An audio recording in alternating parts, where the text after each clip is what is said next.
राज्यसभा चुनाव की तारीखों का ऐलान हो गया है, लेकिन ऐसे में जो सबकी नजर है वो है असदुद्दीन ओवैसी पर। लेकिन असदुद्दीन ओवैसी की नजर किस पर है? राज्यसभा चुनाव में ओवैसी के 5 विधायक और मायावती की बसपा के 1 विधायक तय करेंगे कि राज्यसभा की बिहार से खाली हो रही 5 सीटों में से इस बार एक भी सीट तेजस्वी यादव को मिल सकेगी या नहीं।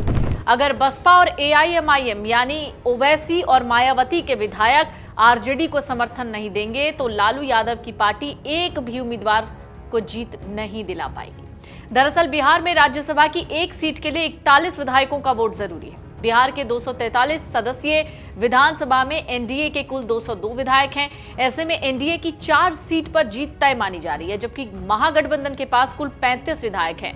अगर ओवैसी के 5 और बसपा के 1 विधायक का साथ मिलता है तो 41 विधायक विपक्ष जो है वो जुटाकर अपनी एक सीट पक्की कर सकेगा। हालांकि चौथी सीट जीतने के बाद एनडीए के पास 38 वोट बच जाएंगे।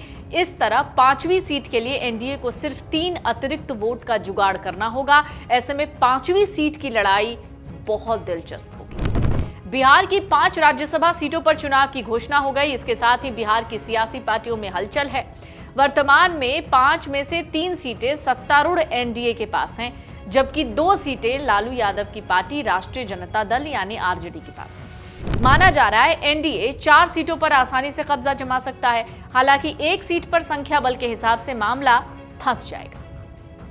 निर्वाचन आयोग की ओर से जारी गाइडलाइंस के मुताबिक यानी जो अधिसूचना जारी की गई है, नोटिफिकेशन जारी किया गया है, उसके मुताबिक नामांकन पत्र दाखिल करने की जो प्रक्रिया है वो 26 फरवरी से शुरू होगी। मतदान 16 मार्च को होगा।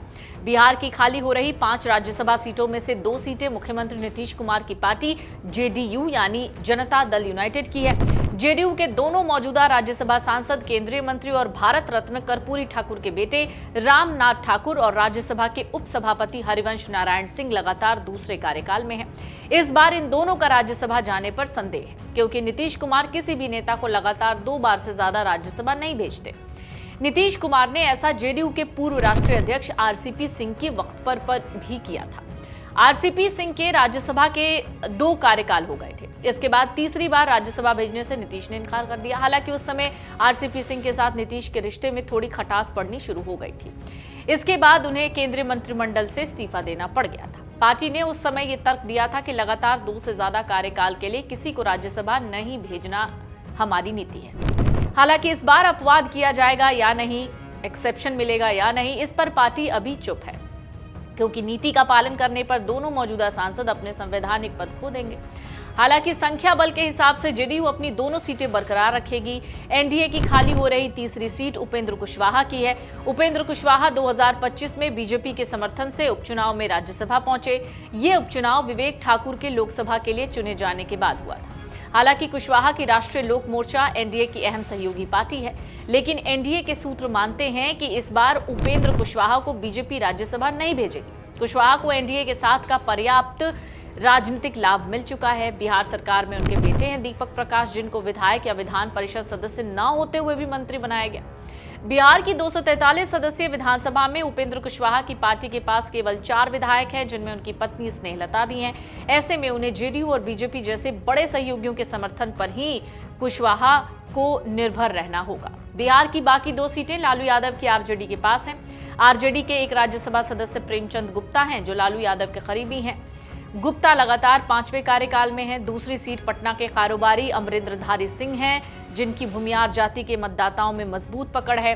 हालांकि इस बार दोनों के राज्यसभा जाने पर थोड़ा संशय है। दरअसल आरजेडी के विधानसभा में केवल 25 विधायक हैं, जो राज्यसभा सीट जीतने के लिए आवश्यक संख्या बल से काफी कम है। राज्यसभा चुनाव के मौजूदा गणित के मुताबिक एक उम्मीदवार को जीत के लिए कम से कम 41 विधायकों के वोटों की जरूरत होगी। आरजेडी के साथ अगर कांग्रेस और वाम दलों के विधायकों को भी मिला दीजिए तो आंकड़ा 35 विधायकों पर ही सिमट जाता है। ऐसे में एक सीट के लिए भी आरजेडी को 5 और विधायकों के समर्थन की जरूरत पड़ेगी। हालांकि राज्यसभा की जिन 5 सीटों पर चुनाव होने हैं, उनमें से फिलहाल कोई भी बीजेपी के पास नहीं है, जबकि 89 विधायकों के साथ वो विधानसभा की सबसे बड़ी पार्टी है। अटकलें हैं। बीजेपी के उम्मीदवारों में से एक नाम नितिन नवीन का हो सकता है, जिन्हें पिछले महीने पार्टी का राष्ट्रीय अध्यक्ष बनाया गया।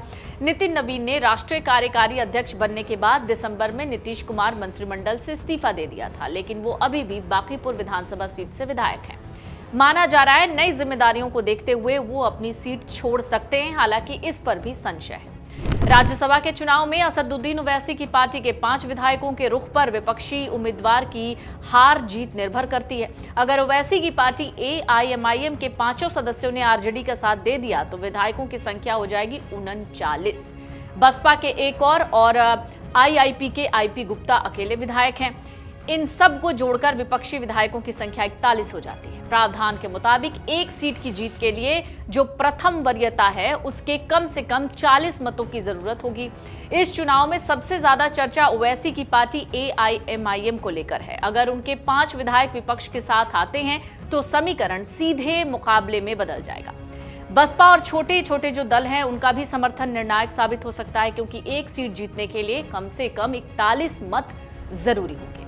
यही वजह है बिहार का ये राज्यसभा चुनाव सिर्फ संख्या का खेल नहीं बल्कि रणनीति का खेल है। गठबंधन का सामाजिक समीकरणों की परीक्षा माना जा रहा है।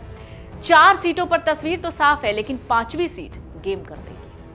अगर आप ये वीडियो YouTube पर देख रहे हैं तो हमारे चैनल को सब्सक्राइब कर बेल आइकन दबाएं और Facebook पर देख रहे हैं तो हमारे पेज को लाइक करें।